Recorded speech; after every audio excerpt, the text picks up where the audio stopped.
You are looking at Julian's pronunciation guide, where we look at how to pronounce better some of the most mispronounced words in the world, like this other curious word. But how do you say what you're looking for today? Let's learn how to pronounce this word in English. This is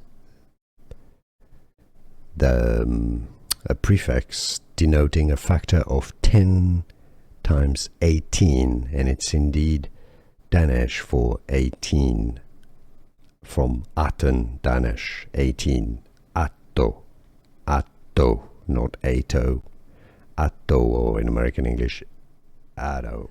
Here are more videos on how to pronounce more confusing words and names too many mispronounced. Like this video if you found it useful. I appreciate your support. I'll see you soon, and thanks for watching.